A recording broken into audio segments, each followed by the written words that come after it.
ជំរាបសួរបងប្អូនអ្នកគ្នានឹងសូមស្វាគមន៍មកកាន់វីដេអូរបស់ខ្ញុំសាជាថ្មីណា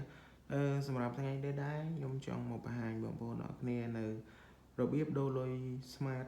$1បងប្អូនអ្នកគ្នាណាសម្រាប់បងប្អូនអ្នកគ្នាដែលគាត់ចង់ចេះដូរលុយ Smart $1ឬមួយក៏បងប្អូនអ្នកគ្នាដែលមិនទាន់បានដឹងថាគេចុចដូរយ៉ាងម៉េចអីអញ្ចឹងណាបងប្អូនអ្នកគ្នាអញ្ចឹងបងប្អូនអ្នកគ្នាទស្សនាវីដេអូមួយនេះបងប្អូននឹងចេះដូរលុយ$1ហ្នឹងហើយបងប្អូនអរគ្នាណាហើយមុននឹងឈានដល់ការបង្ហាញខ្ញុំចង់នាំបងប្អូនអរគ្នាទៅមើល comment មួយហ្នឹងហើយបងប្អូនអរគ្នាណានេះបងប្អូនអរគ្នាគឺ comment មួយនេះហ្នឹងហើយអញ្ចឹងគាត់ comment ថាយាយអីគេយាយចង់ប្រហែលជាចង់និយាយថា comment ណាប្រហែលជាចង់ថានិយាយតប៉ែម្លេះអីអញ្ចឹងទៅបងប្អូននិយាយប៉ែម្លេះហ្នឹងហើយសូម្បីសេក៏ទៅសេអត់ត្រូវដែរបងប្អូនអរគ្នាណាហ្នឹងហើយខ្ញុំចង់ប្រាប់បងប្អូនអរគ្នាថាខ្ញុំធ្វើវីដេអូរាល់ថ្ងៃគឺខ្ញុំចង់បានឲ្យបាននាទីរៀងវិញព្រោះថាពេលដែលយើងបាននាទីវិញទៅគឺយើងអាចមានឱកាសរកលុយជាមួយនឹង YouTube នឹងបានលុយបានពាណិជ្ជកម្មអីនៅលើវីដេអូអញ្ចឹងទៅហ្នឹងហើយចឹងបើសិនជាបងប្អូនអរគ្នាទស្សនាវីដេអូរបស់ខ្ញុំហើយបងប្អូនអរគ្នាមិនចង់ផ្ដល់កម្រៃឲ្យខ្ញុំអញ្ចឹងខ្ញុំក៏អត់ដឹងថាខ្ញុំធ្វើវីដេអូដើម្បីអីដែរបងប្អូនអរគ្នាណាហ្នឹងហើយចង់និយាយថាយើងជួនកាលអ្នកខ្លះគេថាគេធ្វើវីដេអូគឺដោយក្តីស្រឡាញ់ YouTube អីចឹងក៏ប៉ុន្តែបើសិនជាយើងធ្វើទៅអត់ចំណូលស្មើនឹងថាដូចយើងហ្នឹងលេងទូរស័ព្ទអត់ប្រយោជន៍អញ្ចឹងបងប្អូនអរគ្នាណាហ្នឹងហើយអញ្ចឹងខ្ញុំធ្វើដើម្បីខ្ញុំរកចំណូលអញ្ចឹងបងប្អូនអ្នកគ្នាទស្សនាវីដេអូរបស់ខ្ញុំ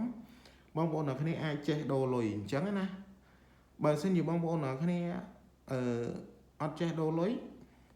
បើសិនជាថាខ្ញុំធ្វើមកអត់មានចំណូលអញ្ចឹងខ្ញុំទៅធ្វើវីដេអូផុសចូលទៅក្នុង YouTube អីអញ្ចឹងគឺវាអត់បានដូចថាអត់បានប្រយោជន៍ទាំងអស់គ្នាដូចថាបើសិនជាអត់បានប្រយោជន៍ខ្ញុំក៏អត់ផុសវីដេអូហើយបងប្អូនអ្នកគ្នាទទួលបានប្រយោជន៍អំពីវីដេអូរបស់ខ្ញុំគឺបងប្អូនអ្នកគ្នាអាចចេះដូរលុយទៅលើ SIM របស់បងប្អូនបានហ្នឹងហើយអញ្ចឹងណាអញ្ចឹងបងប្អូនអ្នកគ្នាអាច comment តាមការគួរក៏ប៉ុន្តែបងប្អូនអ្នកគ្នាមិនត្រូវនិយាយបែបនេះទេហ្នឹងហើយព្រោះថាវាអត់ត្រូវតែម្ដងហ្នឹងហើយបងប្អូនអ្នកគ្នាព្រោះថាខ្ញុំធ្វើចង់បានចំណូលអញ្ចឹងបងប្អូនអ្នកគ្នាអាចទ្រាំមើលវីដេអូរបស់ខ្ញុំបន្តិចទៅវាមិនយូរលើសពី3នាទីជាងឬ4នាទីទេបងប្អូនអ្នកគ្នាណាហើយបើសិនជាបងប្អូនអ្នកគ្នាចង់រិះគន់អីហ្នឹងហើយបងប្អូនអ្នកគ្នាអាចទៅសេទៅសសំទោស